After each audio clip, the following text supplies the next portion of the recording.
Que a graça e a paz do Senhor seja com todos, amém? Amém.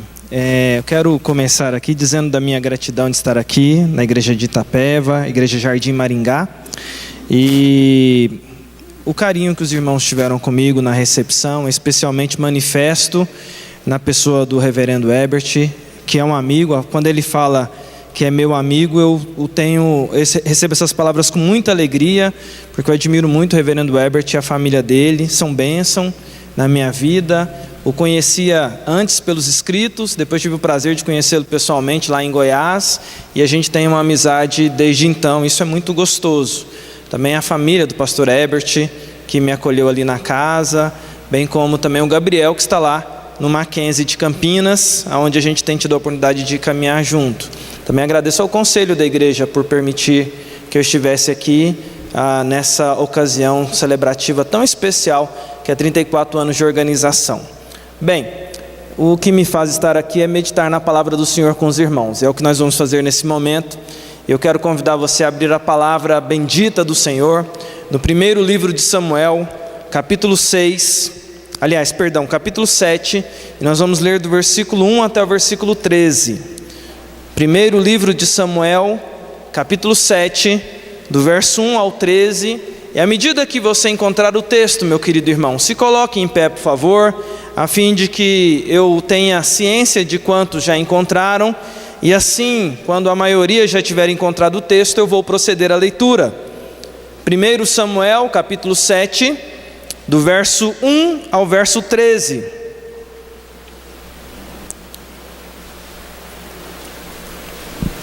Assim diz a palavra santa do Senhor: Então vieram os homens de Kiriat Jearim e levaram a arca do Senhor à casa de Abinadab no outeiro, e consagraram Eleazar, seu filho, para que guardasse a arca do Senhor.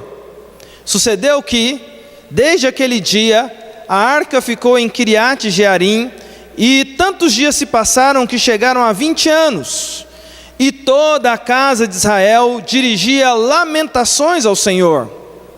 Falou Samuel a toda a casa de Israel, dizendo: Se é de todo o vosso coração que voltais ao Senhor, tirai dentre vós os deuses estranhos e os astarotes, e preparai o coração ao Senhor, e servi a Ele só, e Ele vos livrará das mãos dos filisteus.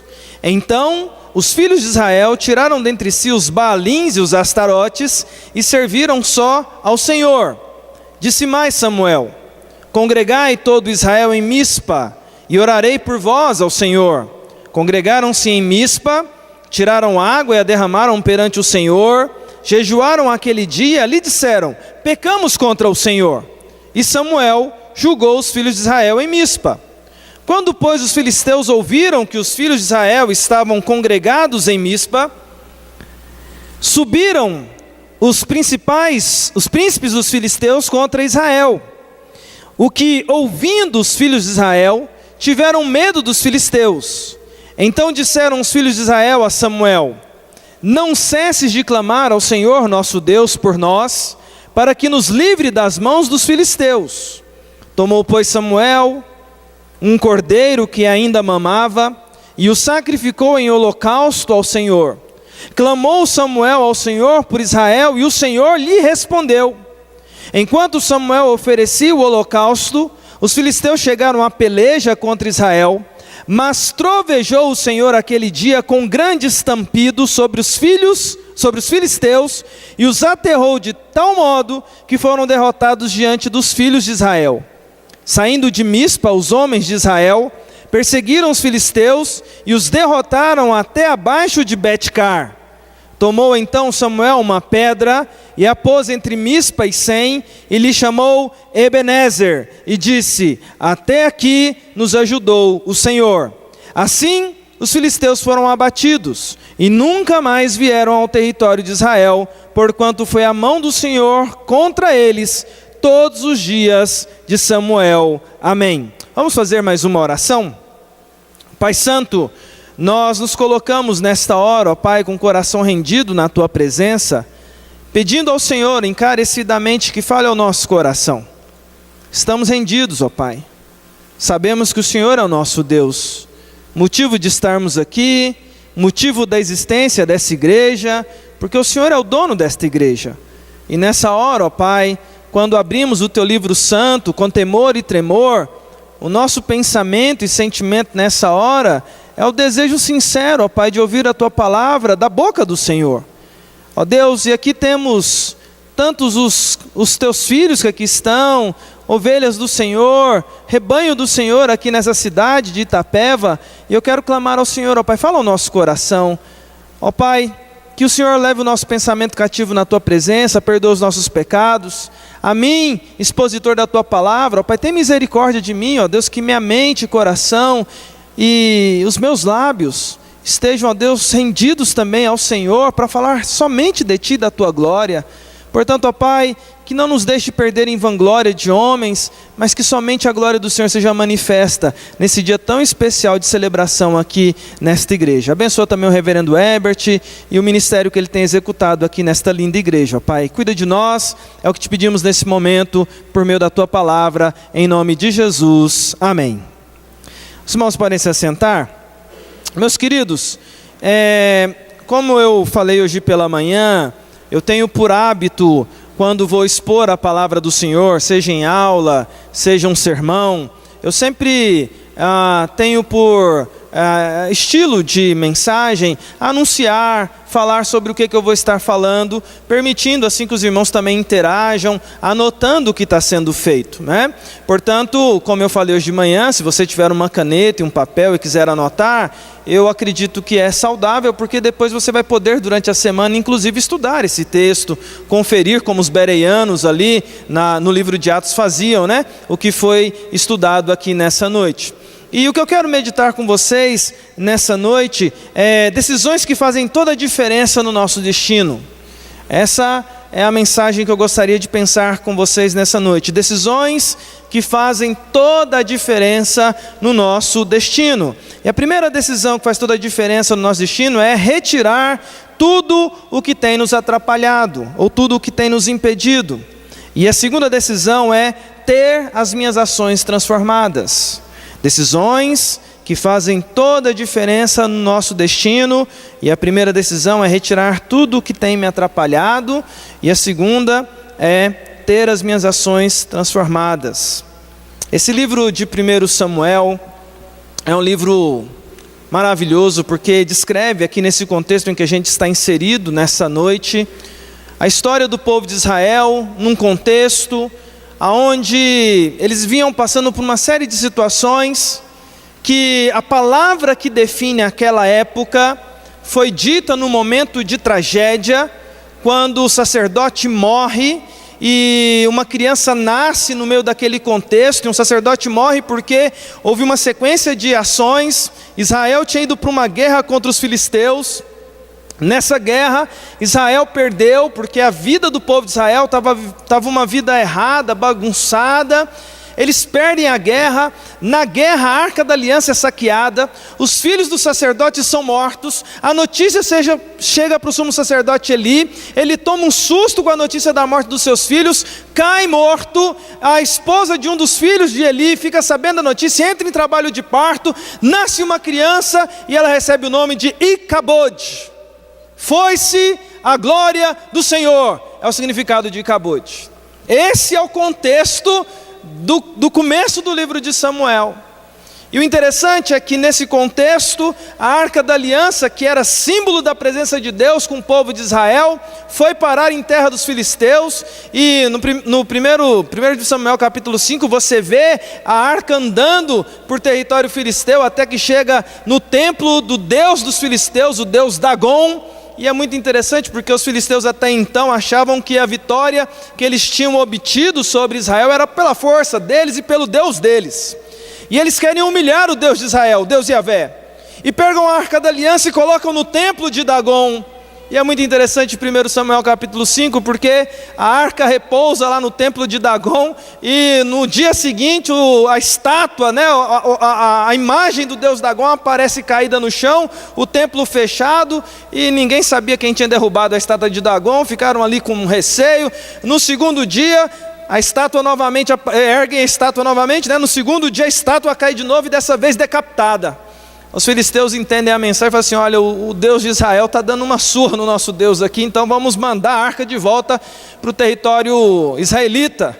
Porque inclusive aonde a arca ia, ela ia acompanhada no território filisteu de chagas, de doenças que iam abatendo o povo filisteu. Eles perceberam que era Deus dando uma lição, tanto nos israelitas quanto nos filisteus. Bem, e aí a arca volta para a nação de Israel. E quando a arca retorna para Israel, os filisteus recebem ela com festa, mas eles estavam vivendo uma vida meio que distorcida, e eles tocam na arca da aliança sem dar atenção àquilo que havia sido prescrito pelos profetas. Um lá toca na arca e morre, o povo fica triste, e eles então guardam a arca na casa de uma das pessoas ali, em Kiriat Jearim. E aí 20 anos se passam, e nós entramos então no contexto que nos traz essa mensagem nessa noite. Eu quero meditar com os irmãos justamente sobre essa perspectiva, decisões que fazem toda a diferença no nosso destino. Nós, enquanto povo de Deus, temos que tomar algumas decisões na nossa caminhada que vão fazer diferença a partir daqui. É muito bom estar numa igreja que completa 34 anos de organização. Essa igreja está fundamentada aqui sobre o sacrifício de muitos irmãos, especialmente na obra de Cristo, principalmente no que Jesus fez por cada um de nós. Mas é preciso também, ao agradecermos por toda a história, temos que olhar para frente. Temos que seguir a história. Temos que continuar a jornada. E aí algumas decisões precisam ser tomadas para que a jornada possa ser bem sucedida a partir daqui, desses 34 anos que a igreja completa hoje. E aí eu vejo decisões que fazem toda a diferença. A primeira delas, olhando para esse texto, é que eu preciso tomar alguma decisão que diz respeito a retirar tudo aquilo que tem me atrapalhado, tudo aquilo que tem me impedido. Lembra que eu contei a história que o período era o período de Icabode? O sacerdote então, Eli, perece, mas tinha um jovem lá chamado Samuel. Samuel tinha sido chamado por Deus, e é aquela história famosa, né? Samuel, Samuel, e ele responde: eis-me aqui, Senhor. Fala que o teu servo ouve. E então, com o passar dos anos, Samuel acaba se tornando o juiz. Aqui se passaram 20 e tantos anos, Samuel já é um homem feito. Mas o texto diz para nós, em 1 Samuel capítulo 7, que a arca tinha voltado para o território israelita, mas ela estava isolada na casa de um dos israelitas, lá em Kiriat Jearim, na casa de Abinadab, como nós começamos aqui a leitura. Mas o povo de Israel não estava bem. Eles não estavam bem. O texto diz, no capítulo 7, versículo 2, de que sucedeu desde aquele dia que a arca ficou em Kiriat Jearim, e tantos dias se passaram que chegaram a 20 anos. E olha lá o que diz o versículo 2: e toda a casa de Israel dirigia lamentações ao Senhor. Eles estavam debaixo de opressão dos filisteus. Eles viviam dias complicados, e eles estavam dirigindo lamentações a Deus. E eles tentam agora então, após 20 anos que a arca está isolada na casa de Abinadab, eles vão até o juiz, que agora é Samuel, e eles vão fazer um pedido para Samuel: Samuel, como é que a gente faz para voltar a ser aquilo que nós éramos antes? Como fazemos para resgatar a glória da nação de Israel? Porque aqui a gente está falando do povo de Israel. E eis que vem a resposta de Samuel. E aí eu vejo como uma lição para nós, sobre decisões que nós devemos tomar, que fazem toda a diferença no nosso destino. Samuel responde para eles no versículo 3: falou Samuel a toda a casa de Israel, dizendo: se é de todo o vosso coração que voltais ao Senhor, tirai dentre vós os deuses estranhos e os astarotes, e preparai o coração ao Senhor, e servi a Ele só, e Ele vos livrará das mãos dos filisteus. Decisões que fazem toda a diferença na minha vida, e a primeira decisão é retirar tudo o que está me atrapalhando. O povo vai até a presença de Samuel e fala: Samuel, não está fácil, Samuel, nos ajuda, Samuel. Clame por nós, Samuel. Por que nós estamos vivendo esse contexto tão difícil? Por que esse Icabode permanece? E aí Samuel vai dizer algo que eu gosto muito de analisar essas palavras de Samuel. Samuel diz assim: se é de todo o vosso coração que vocês querem se voltar para Deus, tirai dentre vós os deuses estranhos e os astarotes, e lança fora. E aqui Samuel nos dá um raio-x de como estava o coração da nação. Uma nação chamada por Deus, uma nação da aliança, uma nação que havia muitos e muitos séculos havia sido resgatada com mão poderosa do Senhor do cativeiro do Egito, uma nação que havia recebido de Deus a terra prometida, a Canaã, e Deus havia cuidado daquela nação. E Samuel nos dá um raio-x daquela nação, olhando e mostrando para nós o que estava no coração, porque eles estão lamentando, as coisas não estão boas. Aí Samuel diz: tira do coração de vocês os falsos ídolos. Decisões que fazem a diferença no meu destino. A primeira decisão é arrancar do meu coração tudo aquilo que está me atrapalhando. Samuel olha para o coração da nação e diz: olha, nós somos a nação de Israel, mas a nação de Deus. Da boca para fora nós falamos de Deus, mas o coração está ocupado com outros deuses. E Samuel vai dar o nome. E ele diz lá que o nome desses deuses era Astarote. E depois no versículo 4 diz: então os filhos de Israel tiraram dentre si os Baalins e os Astarotes e serviram só ao Senhor. Astarotes e Baalins é o que são identificados por Samuel e descritos aqui para nós nesse texto. O que são Astarotes e Baalins, irmãos? Deuses, falsos deuses, ídolos típicos daqueles dias. Astarote, para você ter uma noção, era considerada como uma divindade feminina, esposa de Baal, e ela inclusive era considerada como deusa da natureza, o que hoje em dia ainda por alguns pagãos aí é celebrado com outro nome. Astarote não é usado mais, mas outros nomes são usados, que a gente tem que estar sempre muito atento. Mas aqui no texto, Astarote então era uma deusa da natureza, e ela era cultuada da seguinte forma, irmãos: qualquer pedaço de madeira que tivesse, um toco de madeira, que se colocasse num campo, e as pessoas ali adorassem, chamando ali a Astarote, ali era um altar para Astarote. Mas tinha mais. Escavações recentes em locais onde Astarote era cultuada acharam restos mortais de crianças. Astarote era uma divindade que exigia sacrifício de criança. Além disso, havia indícios, porque no relacionamento entre Astarote e Baal, havia insinuações de cunho sexual. Portanto, havia também na divindade Astarote, alguns estudiosos dizem, que havia prostituição cultual. E o que Samuel está dizendo ali agora?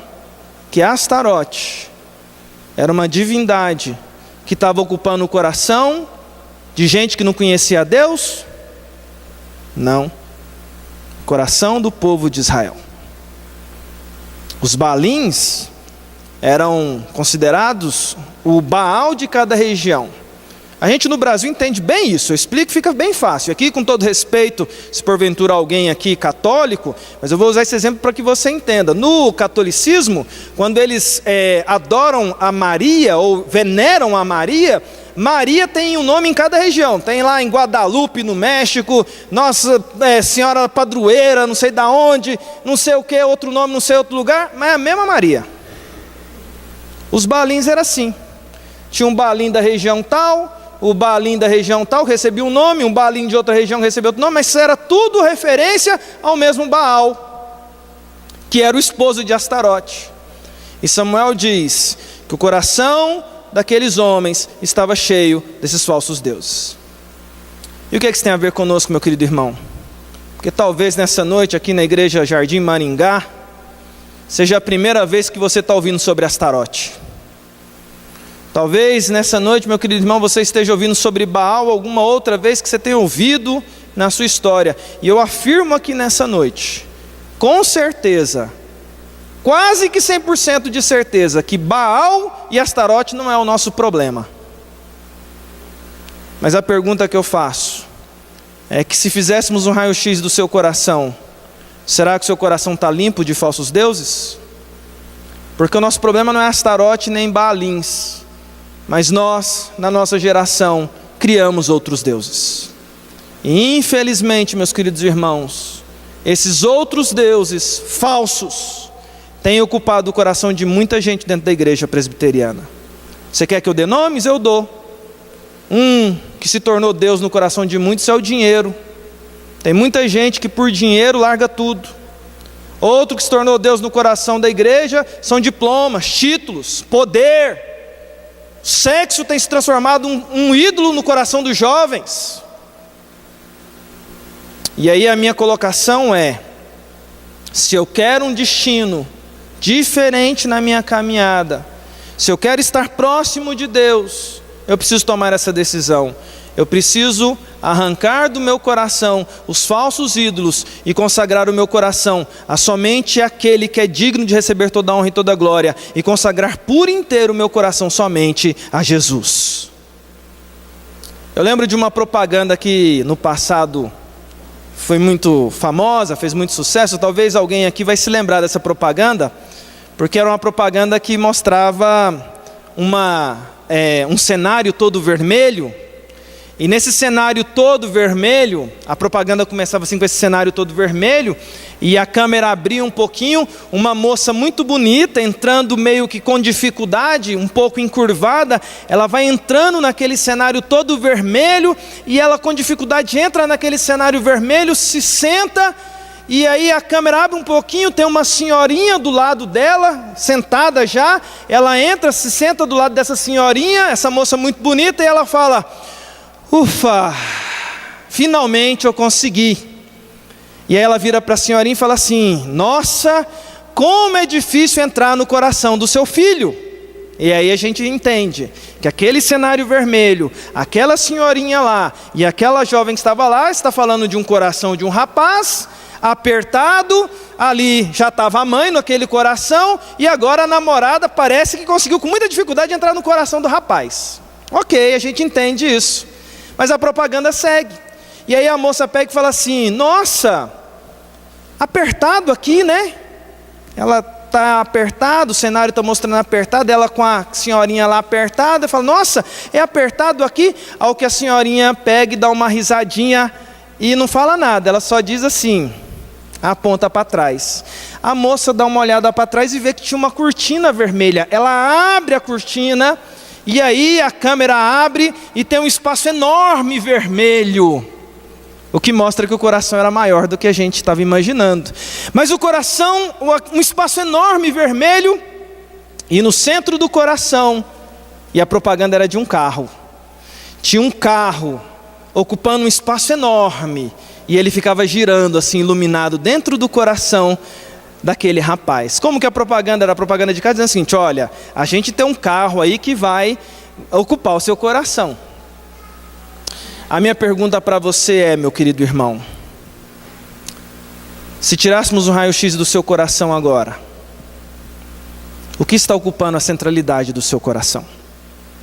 É muito fácil criarmos aqui um personagem que fala: é Deus, é Jesus, mas a prática mostra qual é o ídolo que tem ocupado a centralidade do meu coração. Se eu quero um destino diferente, se eu quero continuar debaixo da graça do Senhor, que nessa noite, meu querido irmão, em nome de Jesus, se tem alguma coisa no seu coração que não vem de Deus, arranque fora, lança fora e consagre o seu coração totalmente ao Senhor. Isso me leva ao segundo ponto. São só 2 pontos que eu quero deixar com você nessa noite. E o segundo aspecto desse pensamento que eu quero deixar com vocês, de decisões que fazem toda a diferença na minha vida, é ter as minhas ações transformadas. Bem, do versículo 1 até o versículo 4 nós vimos aqui a primeira decisão, mas o texto continua, e no versículo 5 diz assim: disse Samuel: congregai todo Israel em Mispa, e orarei por vós ao Senhor. Congregaram-se em Mispa, tiraram água e derramaram perante o Senhor, jejuaram aquele dia, e ali disseram: pecamos contra o Senhor. E Samuel julgou os filhos de Israel em Mispa. Quando, pois, os filisteus ouviram que os filhos de Israel estavam congregados em Mispa, subiram os príncipes dos filisteus contra Israel, o que, ouvindo os filhos de Israel, tiveram medo dos filisteus. Então disseram os filhos de Israel a Samuel: não cesse de clamar ao Senhor, nosso Deus, por nós, para que nos livre das mãos dos filisteus. Tomou, pois, Samuel um cordeiro que ainda mamava e o sacrificou em holocausto ao Senhor. Clamou Samuel ao Senhor por Israel e o Senhor lhe respondeu. Enquanto Samuel oferecia o holocausto, os filisteus chegaram à peleja contra Israel, mas trovejou o Senhor aquele dia com grande estampido sobre os filisteus e os aterrou de tal modo que foram derrotados diante dos filhos de Israel. Decisões que fazem toda a diferença no meu destino. A segunda decisão é ter das minhas ações transformadas. O povo vai a Samuel falando que quer mudança. Samuel responde: tira do coração de vocês os falsos ídolos. O povo acode aquela mensagem, vê que está errado. Eu imagino um cenário lindo, irmãos, que é, além do coração, o gestual daquele pessoal indo às ruas, jogando fora aquele tanto de Astarote, de Balim, aqueles ídolos, jogando fora e queimando, destruindo. Na sequência, Samuel convoca toda a nação para se reunir, e o povo se reúne com Samuel e diz: pecamos contra o Senhor. Parece-nos que há um quebrantamento verdadeiro, glória a Deus. Mas aí vem a prova se aquilo era de verdade ou não. Enquanto eles estão reunidos com Samuel, os filisteus ficam sabendo e percebem que os israelitas estavam ali numa reunião onde eles não foram preparados para a batalha. Os filisteus têm o seguinte planejamento: olha, Israel já está há muito subjugado por nós. Nós vencemos eles na última batalha, estão subjugados, estão desanimados. É a chance de nós acabarmos com eles. Vamos para cima com tudo. E os filisteus então preparam seus exércitos, se armam até os dentes e vão agora para enfrentar o povo de Israel que não estava preparado para a batalha. Chega a notícia até os israelitas que não estavam preparados para a batalha. Enquanto eles estão ali para cultuar a Deus, bate um desespero neles. Mas aqui a gente tem uma segunda lição. E a lição é: se aquilo que os israelitas tinham feito era da boca para fora, ou seja, quando Samuel falou assim: tira o que está errado do seu coração, e eles então falaram assim: não, a gente vai fazer um cenário aqui com Deus, só para fazer um tipo. Na hora que veio o aperto, na sequência, eu fico imaginando que se aquilo fosse da boca para fora, irmãos, era hora dos israelitas sair correndo atrás para remontar Astarote, remontar Balim, e falar assim: eu estava só brincando, me ajuda aqui Astarote, me ajuda, porque foi só eu te abandonar, a coisa foi pior.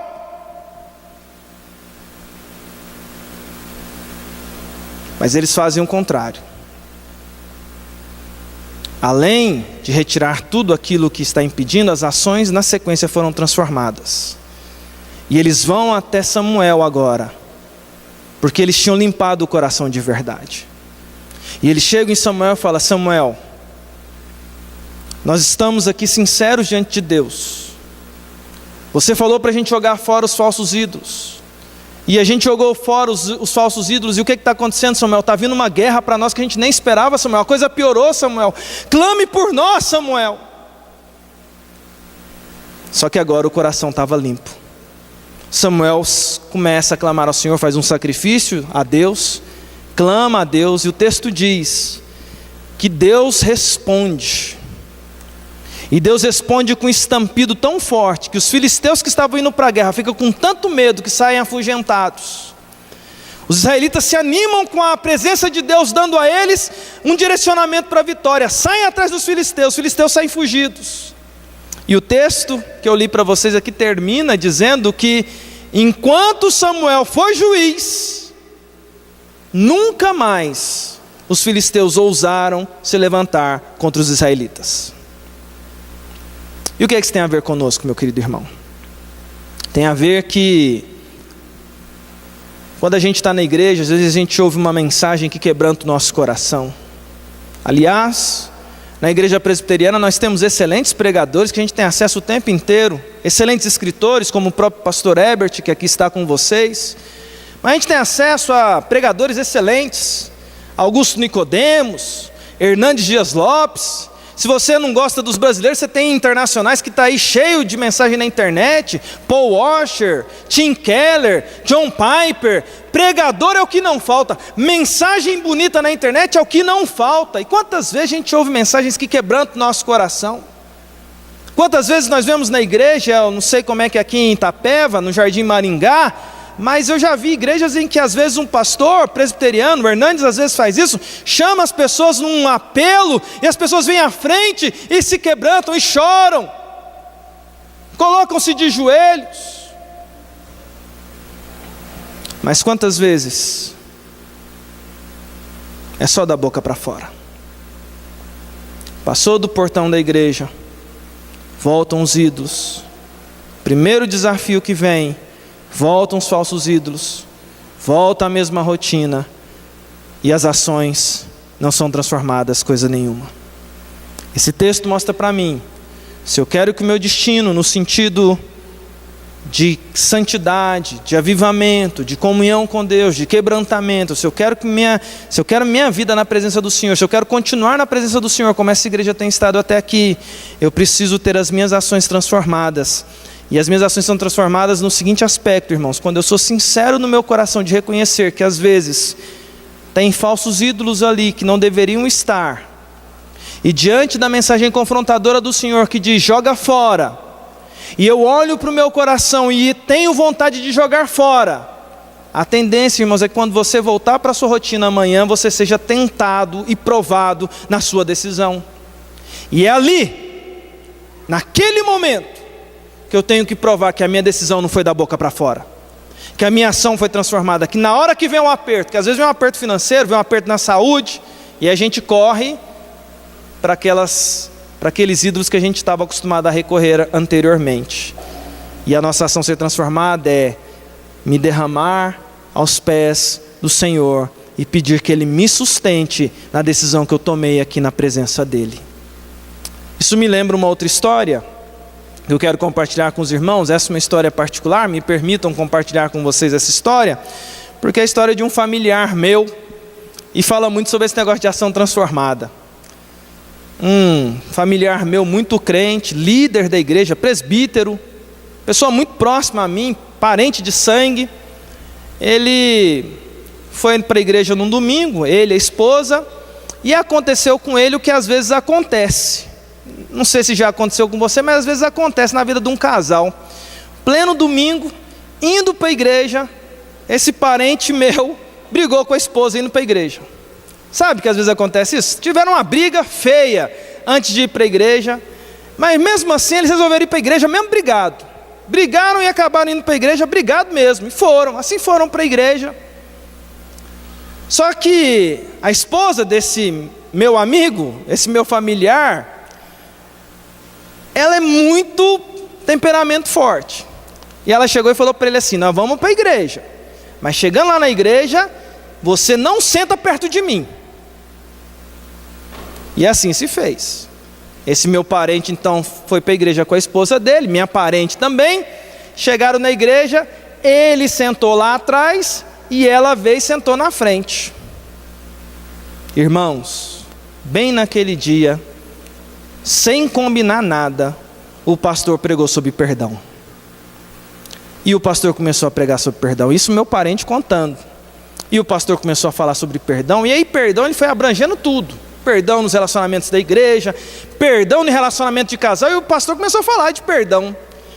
Esse parente meu sentado lá no fundo da igreja falou assim: nossa, eu tive esse problema hoje vindo para cá com a minha esposa, e Deus já está respondendo na palavra. E ele diz, contando a história para a gente, que o coração dele começou a ficar quebrantado, sabe? O coração dele começou a ficar quebrantado enquanto o pastor pregava, e o coração dele quebrantado.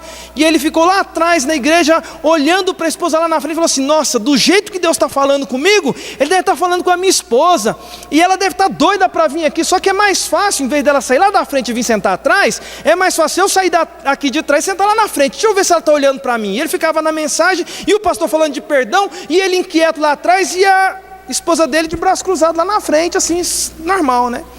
E ele assim olhando, ansioso, e ele falou assim: vou ou não vou lá nela? Vou sentar com ela ou não vou sentar com ela? Vou lá, porque essa mensagem é muito clara, ela está ouvindo também, eu tenho certeza que ela está do mesmo jeito que eu, coração quebrantado, é hora do perdão aqui na igreja, vai ser bonito demais. Assim pensava ele. Ele decidiu então finalmente: vou. Essa mensagem é muito poderosa, eu tenho que ir lá na minha esposa e mostrar para ela que é agora que a gente vai consertar o negócio. E ele saiu, levantou-se lá todo feliz, E ele pensou com ele, segundo ele conta pra gente, quando ele falou assim, quando eu chegar na fileira, ela me vê, mas ela vai abrir um sorriso para mim, e ela vai estender os braços para mim, a gente vai abraçar e até beijar na igreja, e o pastor vai ver que alguma coisa maravilhosa aconteceu. Assim ele pensou. E lá foi ele, andando altaneiramente, encontro a esposa dele. Quando ele chega na fileira, que a esposa estava sentada lá na frente, o olhar dela para ele, minha parente, já deu um frio na espinha dele. Ele falou assim, será que ela não está ouvindo a mesma mensagem que eu não? Mas ele falou assim, vai que ela ficou com vergonha, então deixa eu sentar aqui mesmo assim, né? E ele arriscou sentar. Quando ele sentou do lado dela, essa minha parente deu uma cotovelada nesse meu parente, que ele sentiu assim, sabe? E aí ela virou para ele e falou assim, o que você está fazendo aqui? Eu não falei para você sentar lá atrás e eu ficar aqui quietinha?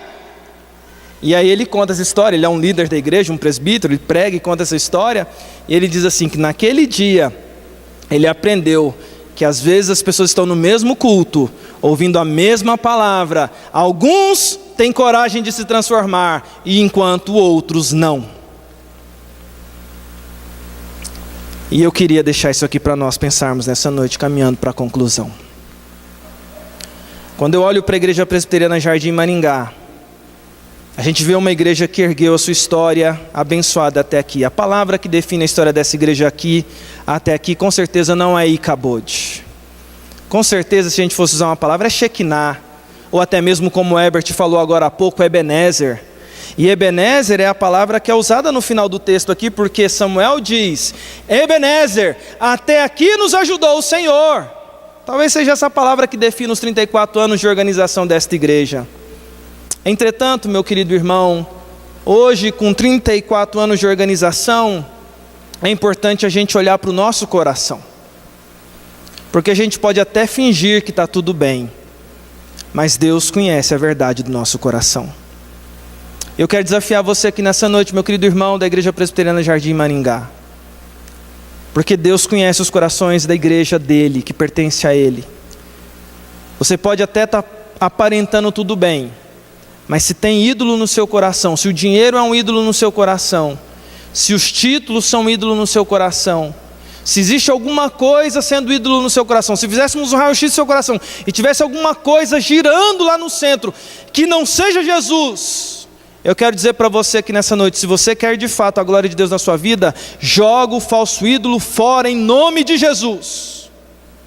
Mas na sequência, assim que você jogar o ídolo e for testado, continue quebrantado aos pés de Cristo, porque aqueles que confiam em Jesus jamais serão desamparados, até mesmo porque Jesus prometeu, e Ele tem cumprido aqui na igreja do Jardim Maringá, que estaria conosco até a consumação dos séculos. Que o seu coração, que a sua vida, que a sua história sejam marcados pela presença de Jesus, e que nessa noite, ao sairmos daqui, se tem alguma coisa para ser transformada nas nossas vidas, que nós possamos ser transformados de verdade, e sairmos daqui dispostos, numa aliança com o Senhor, a seguirmos fazendo uma história linda aqui nessa igreja, mas com os corações limpos, para que a glória do Senhor encha o nosso coração.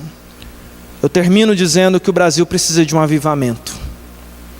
Há uns anos atrás a gente ouvia muito falar sobre avivamento, aí parou de falar sobre avivamento, mas eu queria falar sobre avivamento, concluindo a minha mensagem nessa noite. O avivamento começa quando a gente limpa o coração. O nosso país precisa de um avivamento na igreja presbiteriana. Como precisa de um avivamento? Eu trabalho com jovens, irmãos, eu tenho visto tanta coisa na vida dos jovens. Eu não tenho tempo aqui para compartilhar, mas é tanta coisa que tem me preocupado, que tem angustiado meu coração. E a gente precisa orar por avivamento na nossa igreja. Quem sabe o avivamento vai começar aqui na igreja presbiteriana Jardim Maringá, com corações quebrantados, rendidos aos pés de Jesus, dizendo, só tem um Senhor no nosso coração, e o nome dele é Jesus Cristo. Que Deus nos abençoe e fortaleça a caminhada desta igreja, daqui para diante, porque até aqui, Ebenezer, o Senhor nos ajudou. Eu quero orar com vocês nesse momento, e eu quero, se você puder, meu querido irmão, se colocar em pé. Quero pedir ao Senhor para abençoar a sua vida nesse momento, aqui nessa noite. Feche seus olhos. Antes da minha oração, se você quiser fazer uma breve oração, e se de repente tem na sua mente e no seu coração alguma coisa que está na sua vida que você quer jogar fora, eu quero afirmar que Jesus está aqui neste lugar. E quem sabe hoje é a hora de você lançar fora alguma coisa que ninguém sabe, mas que você não quer mais ser dominado por isso. Talvez precise de um milagre na sua vida e Jesus é poderoso para fazer isso. Então, pensa em algo que você quer jogar fora. Peça para Deus tirar do seu coração. E na sequência, eu vou orar, encerrando esse momento.